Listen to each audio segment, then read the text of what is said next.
The hum of conversation filled the Ellison Soul Kitchen on Auburn Avenue, one of Atlanta's most beloved spots for comfort food.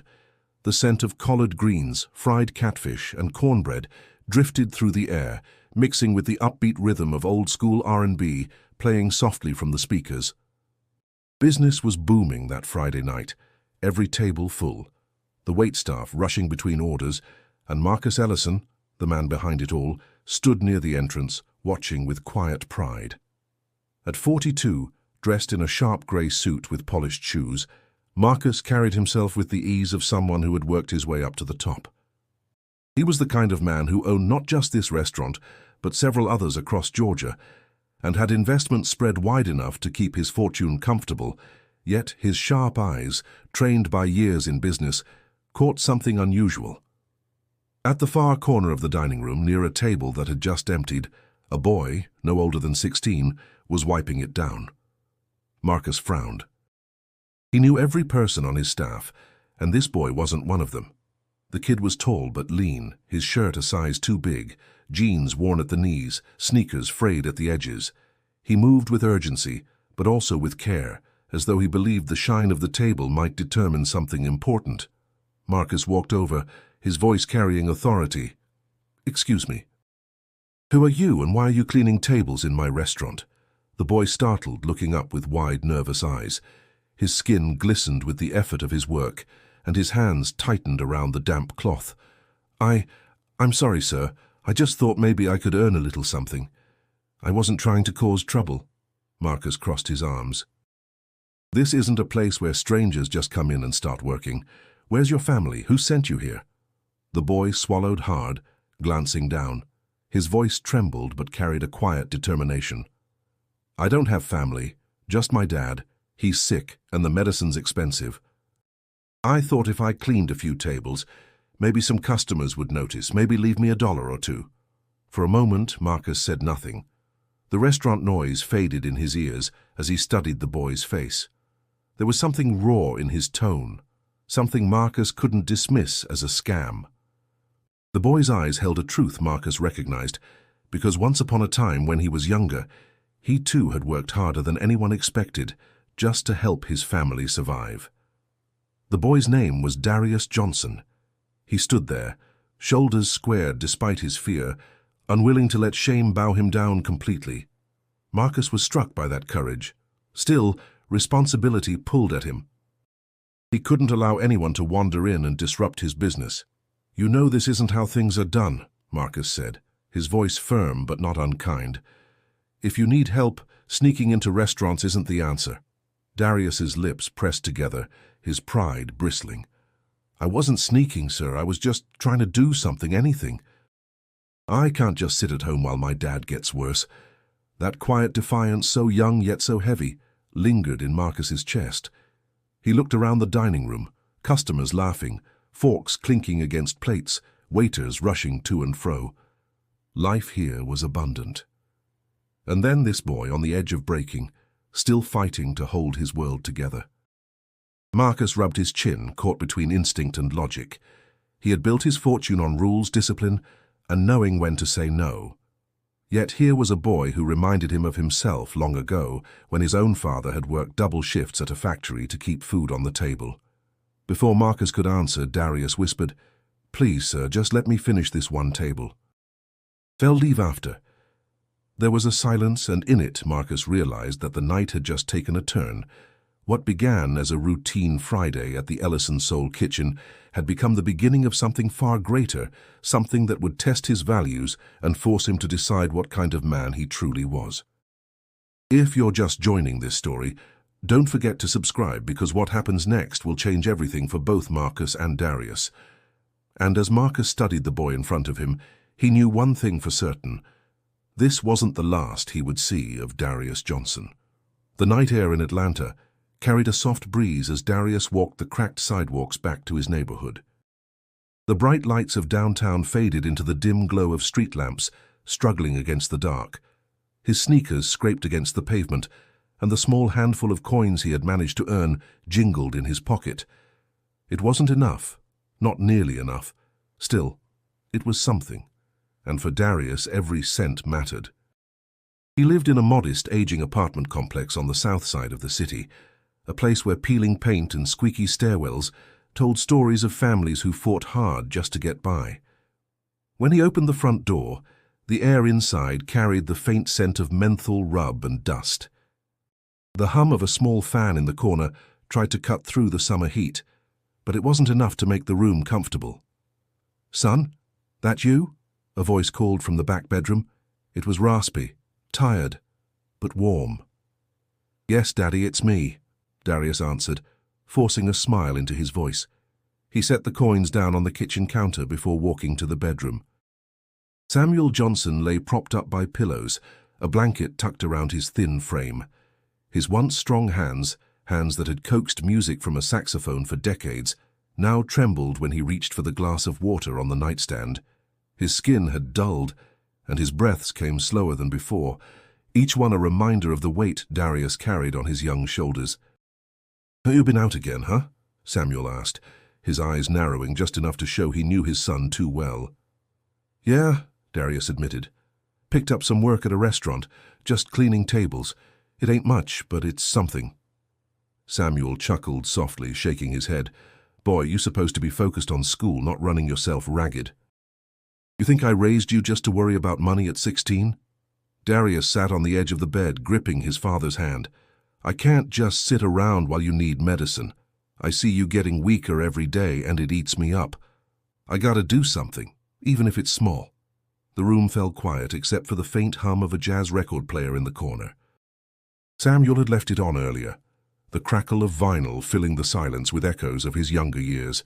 A Coltrane solo drifted through the space, haunting and beautiful, a reminder of who Samuel had been before illness slowed him down.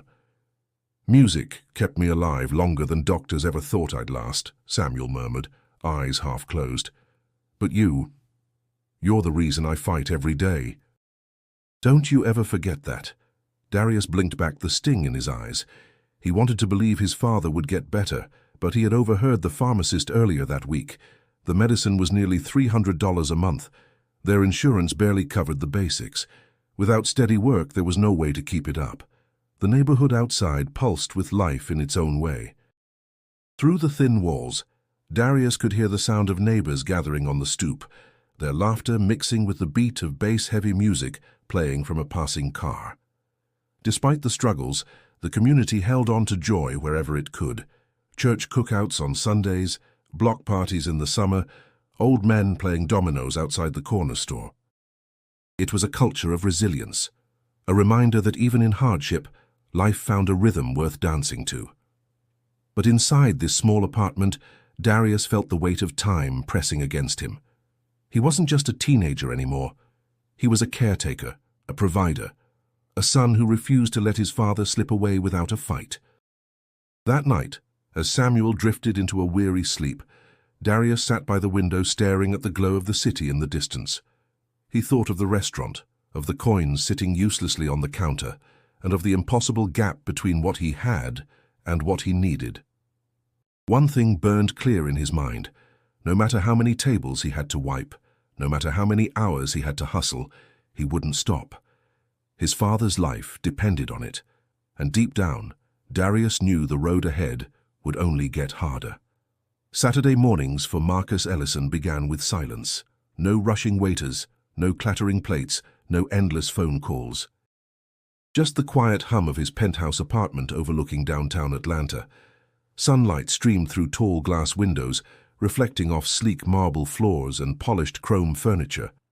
His place was modern, expensive, a symbol of everything he had worked for. Yet sometimes, amid the luxury, Marcus felt something hollow pressing against him. He sipped a cup of freshly brewed Ethiopian coffee, gazing out at the skyline. The city stretched endlessly, its mix of old red brick buildings and gleaming skyscrapers standing as a reminder of change. Marcus had grown up in a very different Atlanta. His parents had run a small diner on the west side, a place known for its fried chicken, peach cobbler, and Sunday gospel music that played from a battered old jukebox in the corner. Money had been tight, but the diner had been rich in love, discipline, and lessons. His father, Thomas Ellison, had been a man of principle. "Hard work builds character, son," he used to say while wiping sweat from his brow after long shifts. His mother, Loretta, balanced the books and scolded Marcus when he tried to sneak out of chores. They weren't wealthy, but they taught him pride in doing things the right way. Now, decades later, Marcus owned multiple restaurants, but none carried the same soul as that little diner. His empire was about numbers, contracts, and investors. Customers praised him for elevating Southern cuisine into fine dining, but in his heart, he sometimes wondered if he had strayed too far from the roots that had raised him. As he set his mug down, Marcus's phone buzzed. It was his assistant reminding him of a business luncheon with city officials. He straightened his tie, but his mind drifted back to the boy from last night, the one cleaning tables without permission. Darius, Marcus muttered under his breath. The name stuck with him. The boy's eyes had carried a weight Marcus couldn't forget. He had seen kids hustle before, but there was something different about this one. The determination hadn't come from greed or laziness. It came from desperation. Marcus had grown up in neighborhoods where desperation was everywhere. Kids selling candy at intersections, men begging outside gas stations, women working 2 or 3 jobs to keep food on the table. But Darius hadn't asked for pity. He had worked quietly, even proudly, like someone who refused to be broken. Still, Marcus reminded himself, it wasn't his responsibility. He had investors to answer to, staff to manage, expansion plans in motion. Helping every struggling kid who crossed his path wasn't possible. His life thrived on discipline, not distractions. Later that afternoon, he walked into one of his newer establishments, an upscale fusion spot in Buckhead. The contrast couldn't have been sharper. Crystal glasses on every table, soft jazz from a live trio in the corner, and patrons dressed in tailored suits and cocktail dresses. Here, Marcus was king. Staff hurried to greet him, customers nodded in recognition, and his name carried weight. Yet as he moved through the dining room, he noticed a busboy wiping tables with far less care than Darius had shown. The cloth slapped against the wood lazily, streaks left behind without a second thought. Marcus frowned. How was it that a boy with no job, no training, had shown more pride in cleaning a table than an employee being paid for it? That thought lingered with him through the evening. Wealth surrounded him. Wine poured freely. Deals were discussed over dessert, and laughter echoed against the high ceilings. But behind the polished exterior, Marcus's mind kept circling back to that small restaurant on Orphan Avenue, the boy's tired eyes, and the memory of his own father saying, "Never forget where you came from, son." As the night wore on, Marcus realized he was facing a choice, though he hadn't fully admitted it yet. He could ignore the boy, chalk it up to a random encounter. Or he could acknowledge the stirring in his chest, the pull toward something deeper, something that might force him to re-examine what his success truly meant.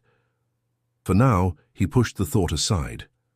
But Marcus knew himself well enough to recognize when a seed had been planted, and this one was beginning to grow. The following evening, the Ellison Soul Kitchen pulsed with its usual energy. Families gathered over plates of fried chicken and macaroni and cheese. Couples leaned close over glasses of sweet tea, and the aroma of peach cobbler drifted across the room like a warm memory. Marcus walked through the dining area with his usual sharp gaze, noting everything: the placement of silverware, the attentiveness of servers, even the rhythm of the kitchen door swinging open and shut. But when his eyes landed on Darius, standing nervously by the counter, Marcus slowed his pace. The boy had returned. His jeans were the same, still faded at the knees, his shirt pressed as best as it could be, though it hung loose against his frame. His hands clutched a rag not yet put to use, as if he were waiting for permission. Marcus approached him with a deliberate calm. "You're back," he said. Darius lifted his chin, trying to sound steady. "Yes, sir. I was hoping maybe I could help again. Just clean tables. I don't need much." Marcus studied him for a long moment, then finally nodded. "Fine. But this time, you do it the right way. Stay out of the server's path and don't interfere with orders. If you're here, you work like part of the team." Relief flashed across Darius's face, so quick and raw that Marcus almost looked away to give him dignity. "Thank you, sir. I promise I won't let you down." As the night unfolded, Darius moved through the dining room with quiet focus. He wiped down tables, reset chairs, and carried trays of dishes to the kitchen. The other staff watched him curiously, whispering among themselves, but soon they couldn't ignore the way customers reacted. A woman at a corner table called out, "Young man, you did a fine job with this place. Here, take this." She slipped a $5 bill into his hand with a smile. Another man, finishing his catfish platter, nodded approvingly. "A hard-working kid like you deserves a little something." He left a tip larger than usual, sliding it toward Darius before leaving. Darius tucked the bills carefully into his pocket, each one sparking a silent calculation in his mind. $2 more meant another pill. 10 more meant a partial refill. For the first time in days, hope flickered against the weight pressing on his chest. At one point, Marcus caught sight of him standing near the soda station, pausing only long enough to wipe the sweat from his forehead. The boy's posture wasn't slouched in exhaustion, but squared with determination. It reminded Marcus of his own first job as a dishwasher in his parents' diner. Back then, he too had scrubbed until his knuckles were raw, not because anyone forced him, but because he carried his family's pride on his shoulders. Later that night, when the crowd thinned, Marcus approached him again. "You did good work," he said simply. Darius's eyes lit up, though he tried to keep his voice even. "Thank you, sir. I'll come back tomorrow if you'll let me." Marcus hesitated. He wasn't sure why he felt compelled to encourage the boy, but something about Darius's presence had shifted the energy in the restaurant. Customers smiled more, staff worked harder, and even Marcus himself felt the weight of his empire ease slightly as he watched the boy fight for something bigger than himself. "Tomorrow," Marcus said at last, "but don't be late. If you're going to do this, do it right." "Yes, sir," Darius answered, his voice firm, his eyes shining with gratitude. As the restaurant closed for the night, Marcus lingered by the door, watching Darius slip into the darkness of the street. For the first time in years, Marcus felt the stirrings of a responsibility that wasn't tied to contracts or profits. Something had begun, and though he couldn't yet name it, he knew it mattered. And Darius, clutching the small sum he had earned, walked home with a little more strength in his steps, believing that maybe, just maybe, the fight wasn't impossible after all. By the third night, Darius had become a familiar presence at Ellison's Soul Kitchen.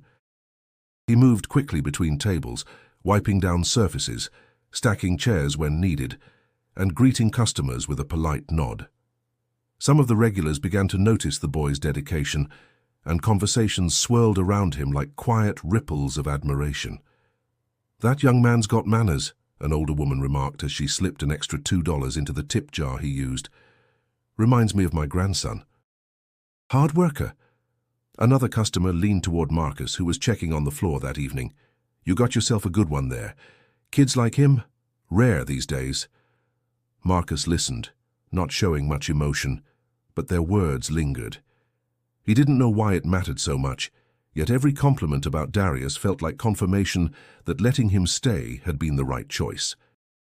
But not everyone saw it that way. Clarence, one of the restaurant supervisors, stood by the counter with his arms crossed, watching Darius closely. Clarence had been with Ellison's Soul Kitchen for years, proud of his role in keeping the place running smoothly. But now, seeing an untrained boy slip into the mix unsettled him. During a lull in the rush, Clarence pulled Marcus aside. "Boss, I don't mean no disrespect, but this ain't how we do things. That kid ain't on payroll, ain't got no training, and he's taking attention away from the staff who actually work here." Marcus arched an eyebrow. "You saying his work isn't good?" Clarence hesitated. "It's fine, but fine don't pay taxes. Fine don't make things legal. You let one kid slide in here, what's next?" "Every teenager in the neighborhood coming in to mop floors for pocket change." Marcus didn't respond right away. He respected Clarence's loyalty, knew the man's concern came from order rather than spite. Still, something about his words rubbed Marcus wrong.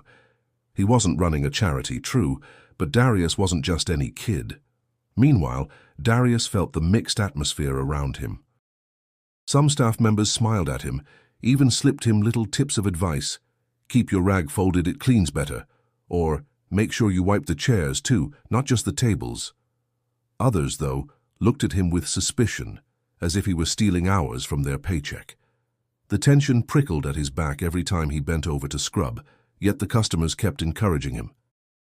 One evening, after helping an elderly man carry his tray, the gentleman pressed a $10 bill into his hand. "For your effort, son. Don't ever lose that spirit." The bill felt heavy in Darius's pocket, not for its weight, but for the medicine it meant he could buy. Each dollar brought him closer to easing his father's pain, and he clung to that hope like breath itself. But Clarence's disapproval grew sharper. One night, as Darius was stacking chairs after closing, Clarence muttered under his breath, just loud enough for him to hear, "You don't belong here, kid. This is a business, not some charity drive. Don't get too comfortable." Darius froze, then straightened slowly. His voice trembled, but he forced the words out. "I'm not trying to take anyone's place. I just need to help my dad, that's all." Clarence gave him a hard look, lips pressed tight, then walked away without answering. When Marcus returned later to check the register, he found Darius still working, wiping down the last booth with tired but steady hands. For a brief second, Marcus thought about Clarence's warning. He knew a storm was brewing, that not everyone would accept this boy's presence. Yet as he watched Darius tuck the rag neatly away and whisper goodnight to the empty room, Marcus also knew this story wasn't done unfolding. And the next challenge, he suspected, was coming sooner than either of them expected. The morning sun pushed weakly through the blinds of the Johnson apartment, striping the faded walls with pale light. Darius stirred from a shallow sleep on the couch, his schoolbook still open beside him. His body ached from the late hours at the restaurant, but the sound of a cough from the back bedroom forced him up before he could dwell on his exhaustion. "Daddy?" Darius called softly, moving quickly to the room. Samuel sat upright in bed, shoulders hunched as he pressed a handkerchief to his lips. The coughing racked his chest, leaving him breathless. His once deep baritone voice, the voice that used to carry across smoky jazz clubs, was now a faint rasp. Darius hurried to his side with a glass of water. "Here, sip this." Samuel waved him off weakly. "It ain't nothing, boy, just the air catching me wrong." But Darius saw the truth in his father's face, the drawn cheeks, the dark shadows under his eyes, the trembling hands that struggled to hold the glass steady. He swallowed hard, pretending not to notice as he steadied the cup for him.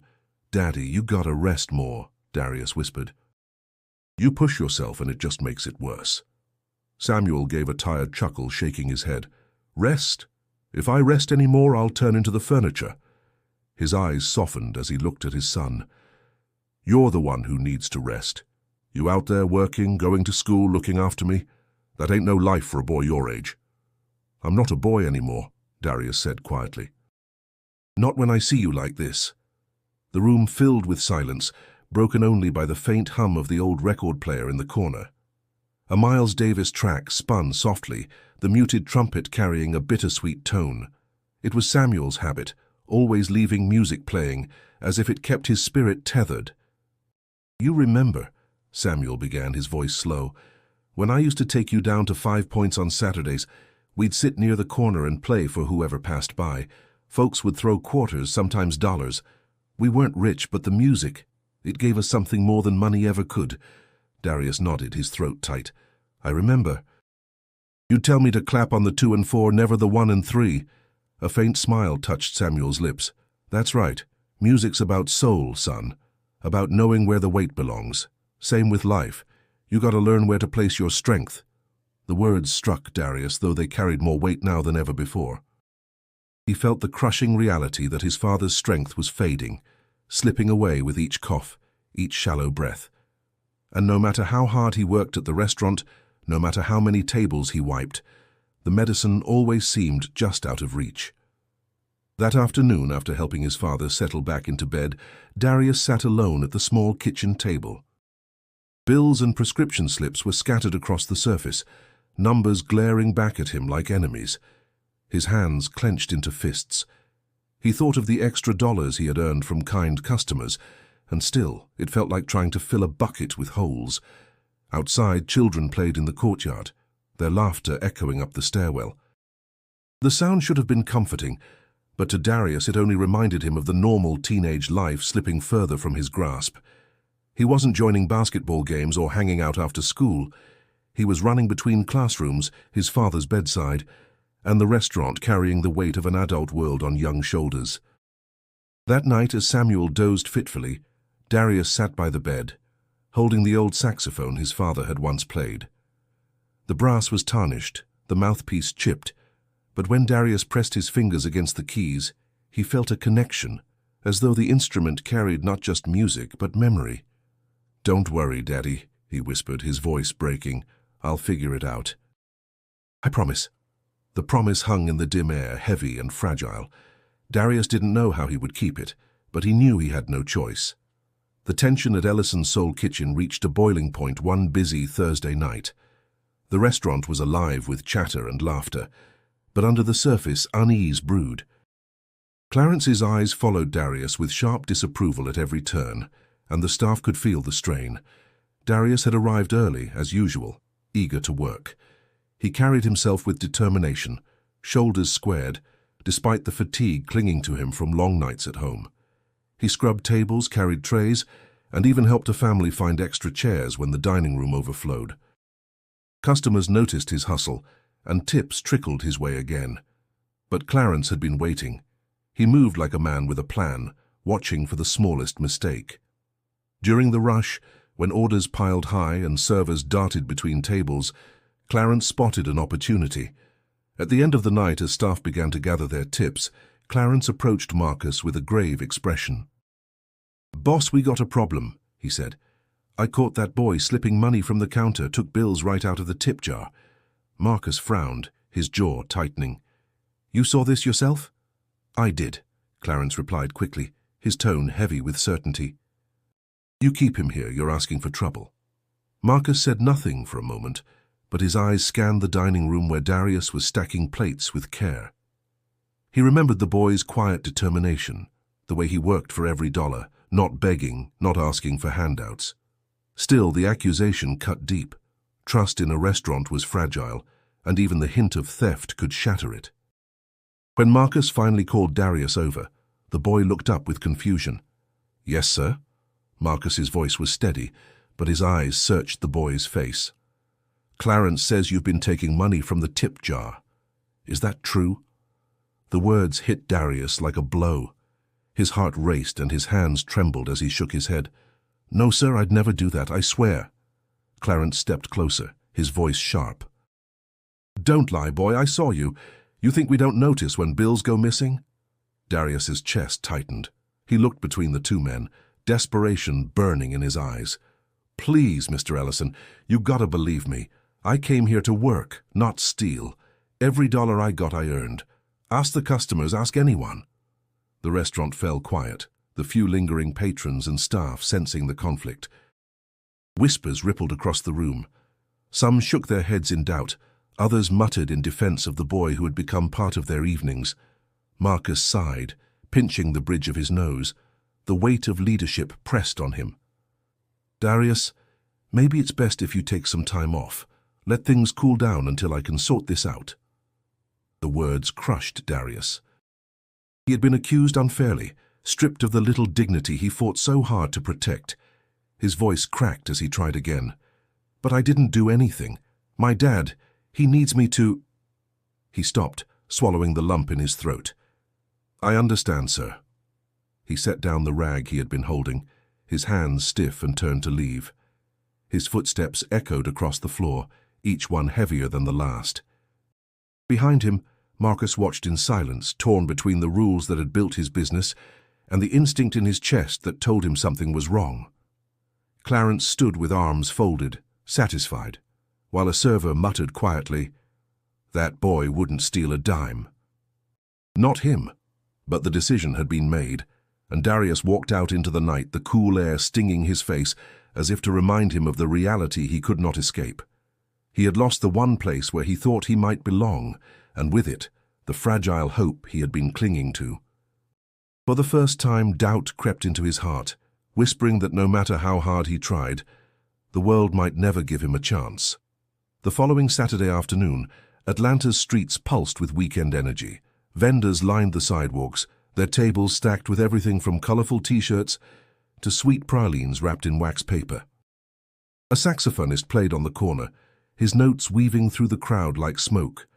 Amid the noise and motion, Darius stood quietly with his father's old saxophone case open at his feet.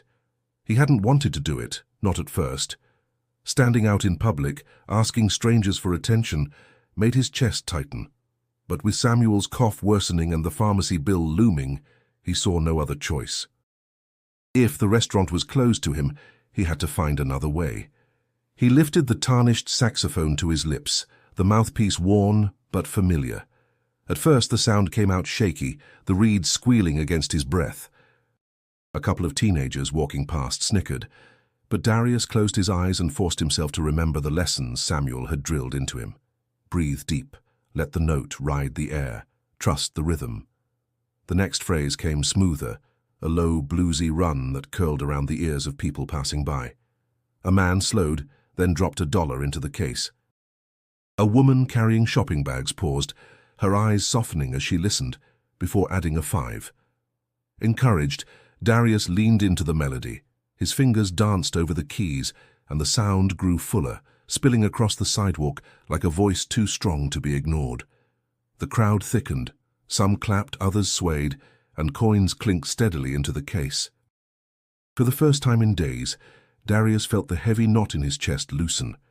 When he lowered the sax, sweat shining on his forehead, a little girl tugged at her mother's sleeve. "Mama, he plays like the man on Daddy's old records." The mother smiled and pressed a bill into the case. "Thank you," Darius whispered, his voice cracking with both gratitude and disbelief. But as the crowd dispersed and he caught his breath, he noticed someone standing at the edge of the sidewalk, arms folded. Marcus Ellison. Darius froze, the saxophone suddenly heavy in his hands. Heat rushed to his cheeks. After the humiliation at the restaurant, the last person he wanted to see was Marcus. Marcus, however, didn't speak right away. He simply watched, his eyes following the boy's posture, the careful way he handled the instrument, the dignity with which he accepted each tip. Finally, he stepped closer. "You didn't tell me you could play," Marcus said, his tone steady, almost thoughtful. Darius swallowed hard. "I didn't think it mattered, sir. I needed to try something else." Marcus glanced at the worn case, the modest pile of bills inside. "This is how you've been making money since the restaurant?" Darius's jaw tightened. "I don't have much choice. My dad's medicine. He needs it. I can't sit around waiting for people to believe me." His voice wavered on the last words, the sting of Clarence's accusation still fresh. For a long moment Marcus said nothing. The boy's pain was written across his face, but so was his pride. Marcus recognized it, the same pride that once pushed him to scrub dishes in his parents' diner long after midnight. "You've got heart," Marcus said finally, "and talent. That's clear." Darius looked away, unsure whether the words were a compliment or a reminder of everything he had lost. "Heart don't buy medicine," he muttered. Marcus studied him, the noise of the city swirling around them. Something in the boy's quiet defiance tugged at him again, deeper this time. He couldn't shake the sense that their paths hadn't crossed by accident. As Darius packed up his saxophone, coins jingling in the case, Marcus's gaze lingered. He had come to the street simply to walk off a restless afternoon, but what he had found stirred something he hadn't felt in years. For the first time, Marcus wondered if helping this boy wasn't just an option. It might be a responsibility he could no longer ignore. Marcus didn't go home right away that day. He followed Darius from a distance, hands in his pockets, watching the boy carry the battered saxophone case down the cracked sidewalks toward the south side of the city. Something in his gut told him to see where the trail led.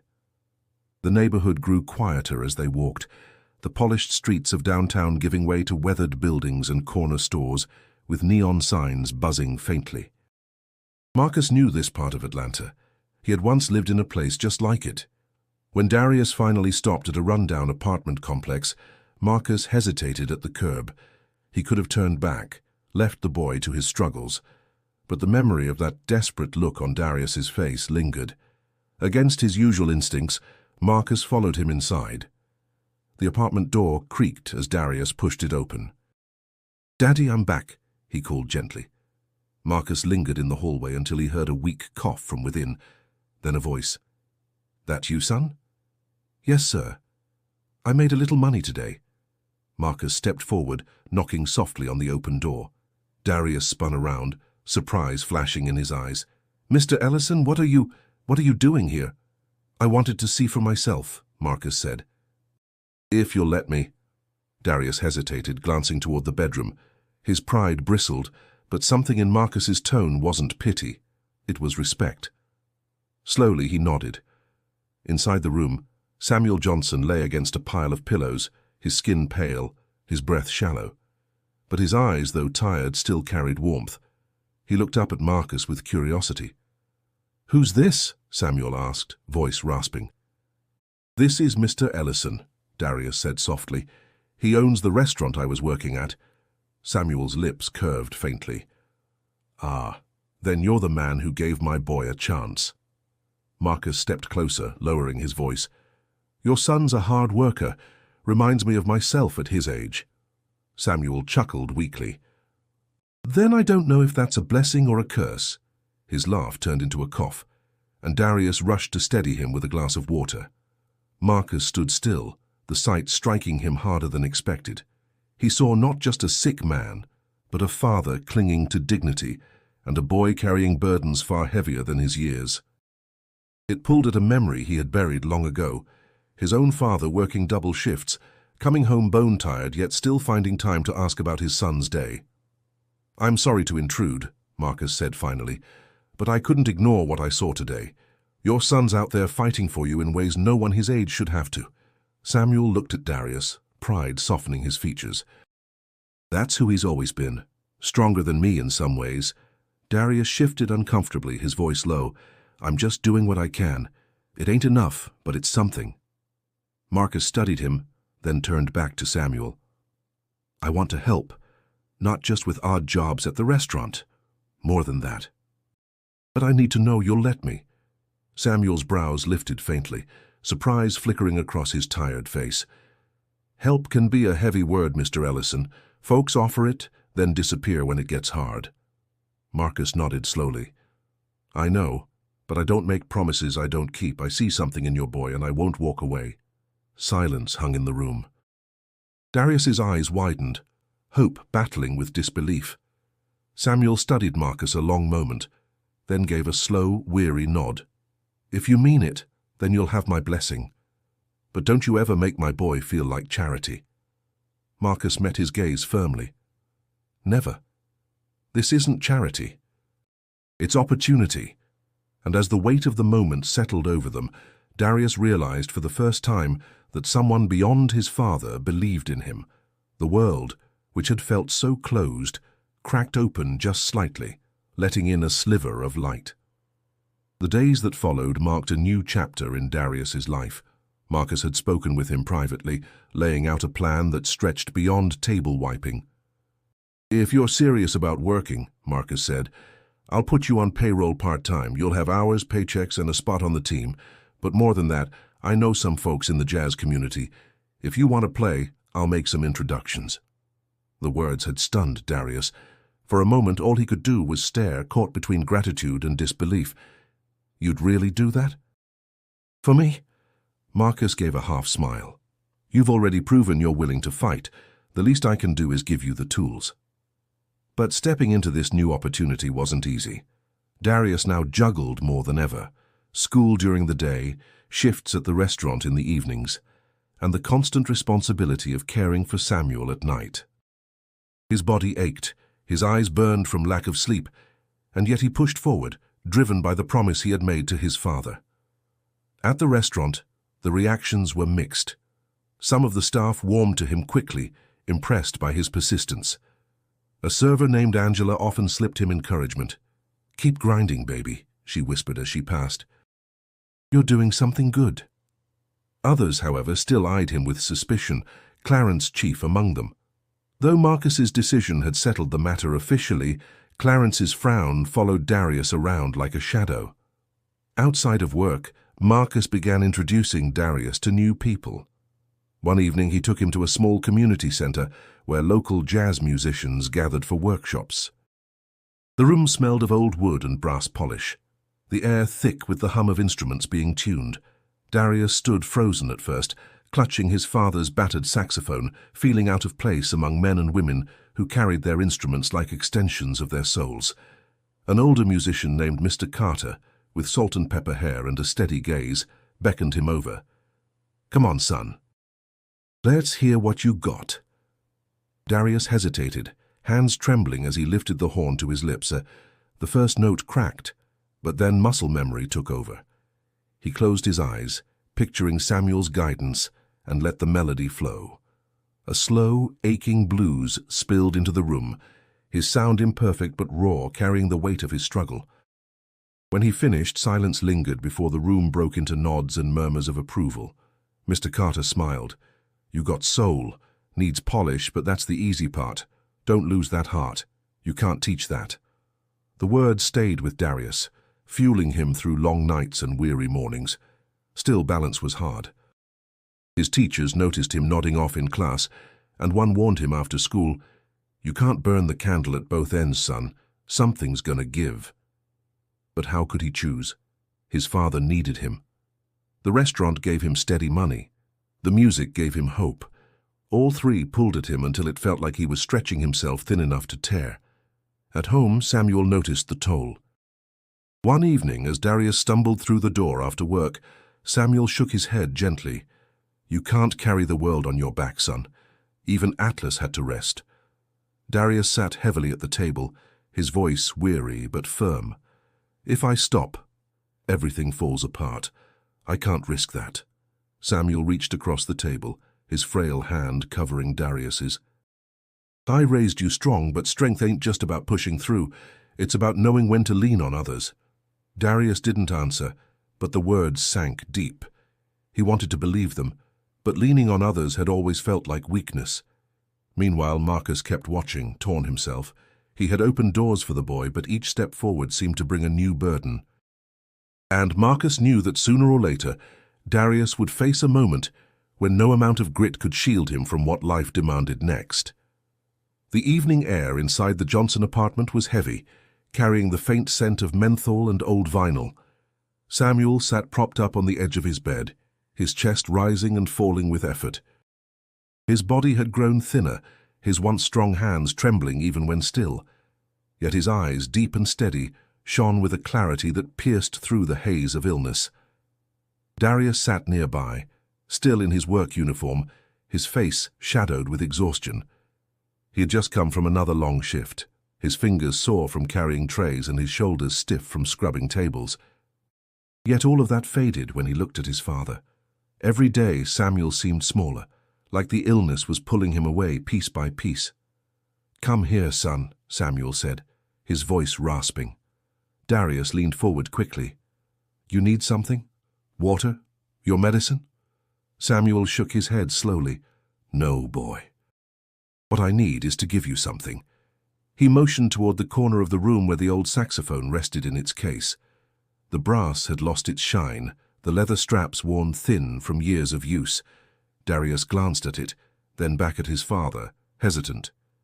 "Daddy, that's yours." Samuel smiled faintly, though it didn't reach his tired eyes. "It was mine, but it's been waiting for you."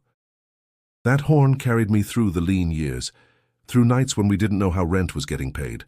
It sang for me when words failed, and now it's your turn. Darius swallowed hard, his throat tight. "But I'm not you. I don't play like you did." "You don't need to," Samuel said firmly, gripping his son's wrist with surprising strength.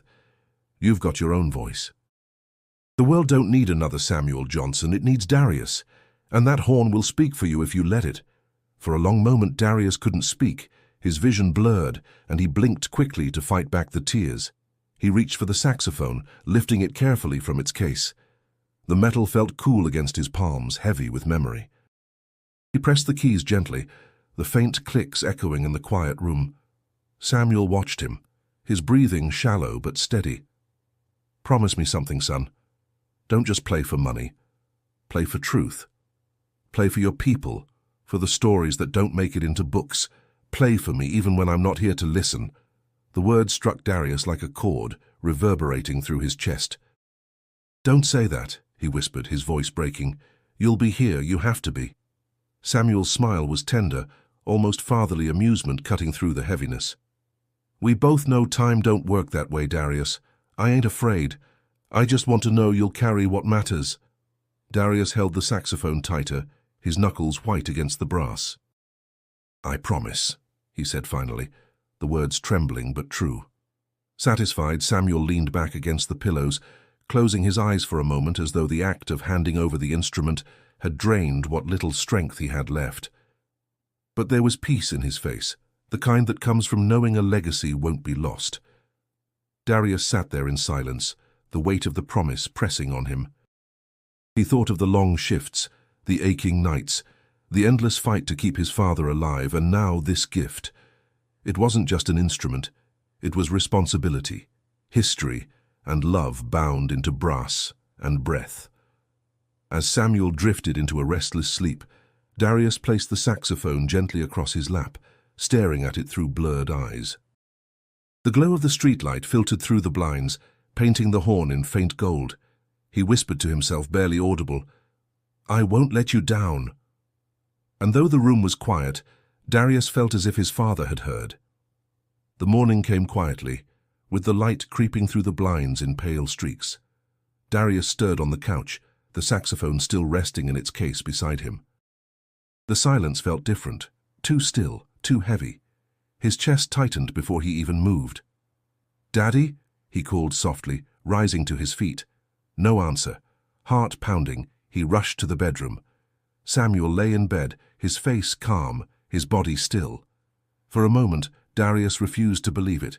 He shook his father's shoulder gently, then harder. "Daddy, wake up." Please wake up." But Samuel's chest no longer rose, his breaths no longer filled the room. The truth struck with brutal finality. His father was gone. Darius fell to his knees, tears flooding his vision, sobs tearing from his throat. All the long nights, all the hustling, all the promises, it hadn't been enough.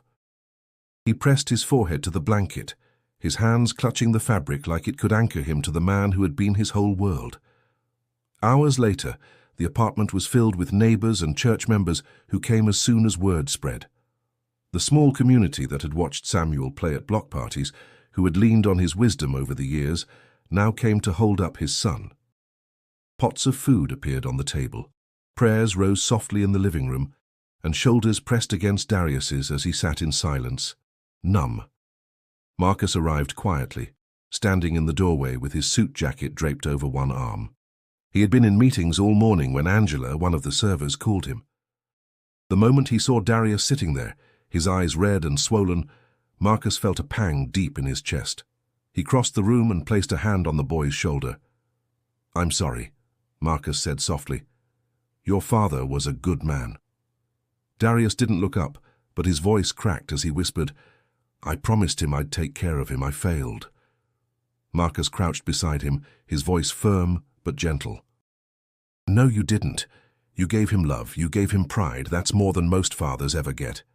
The funeral came 2 days later, at a small church on the west side.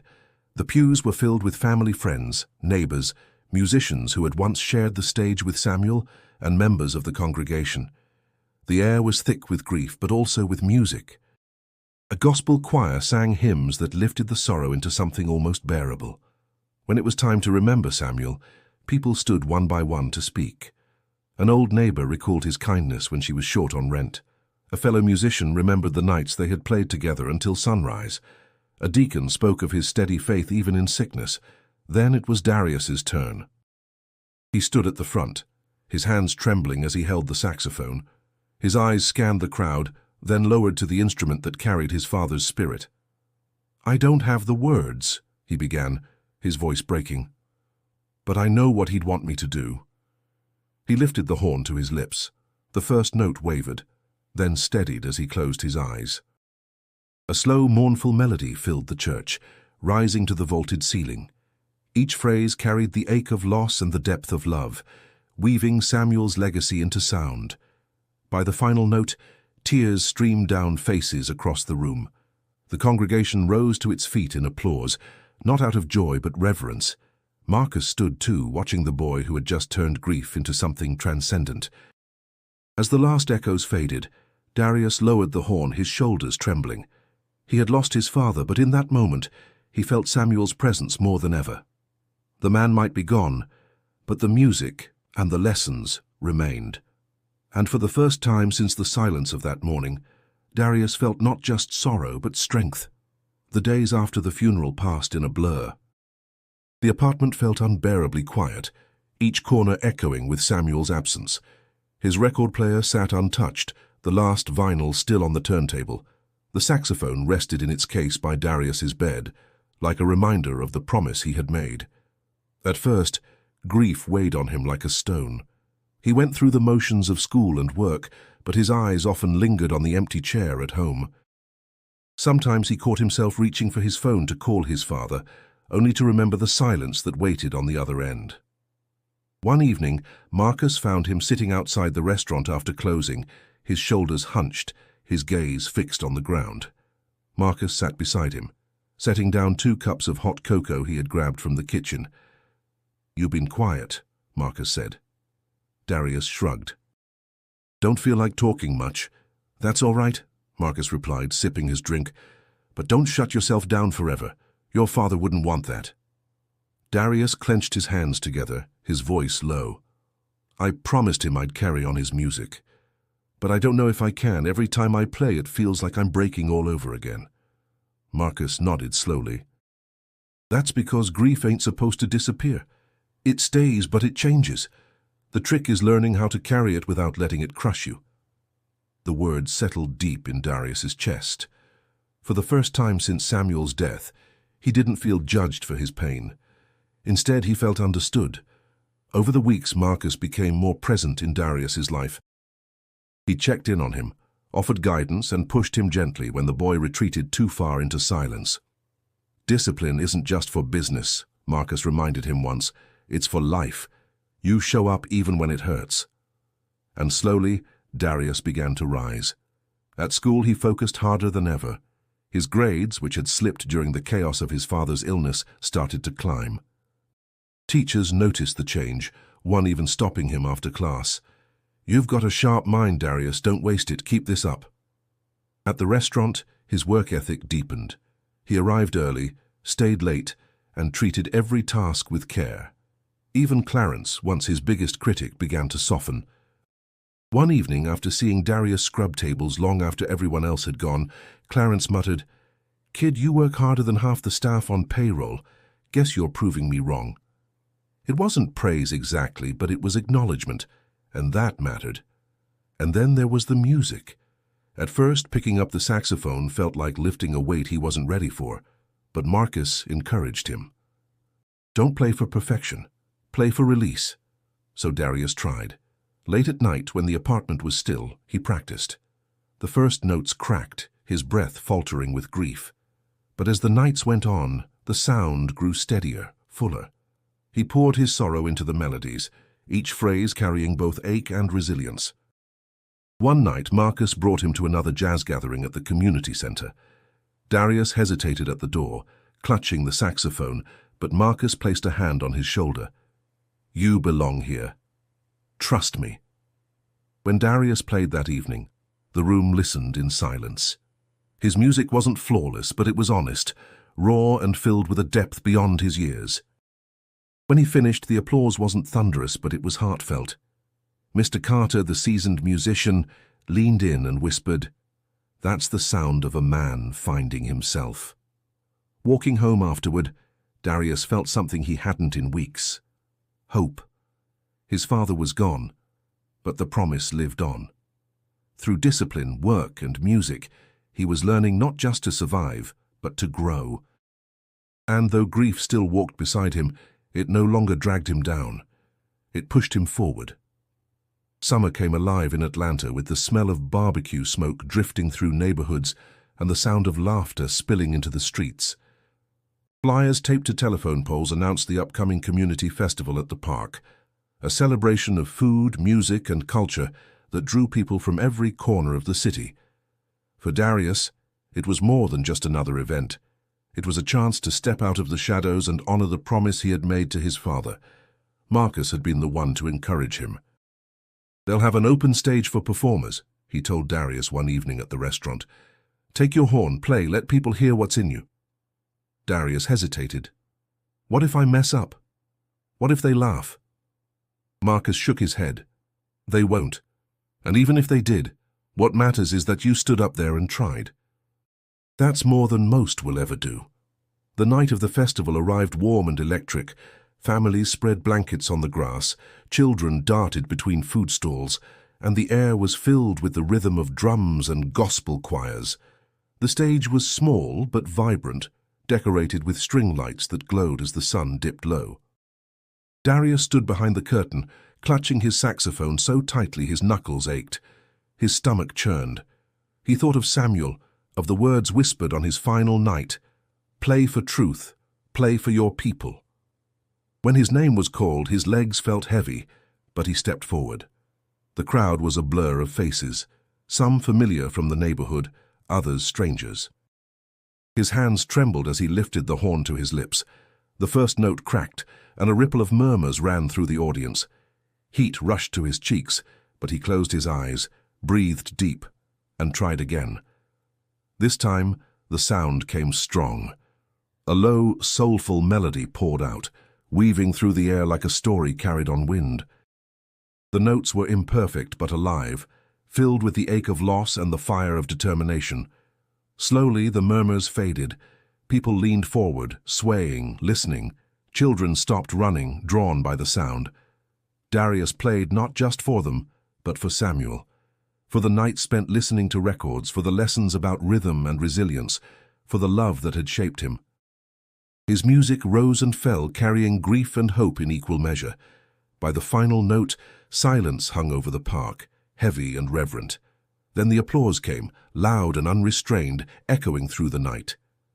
Darius lowered the horn, breathless, his heart pounding.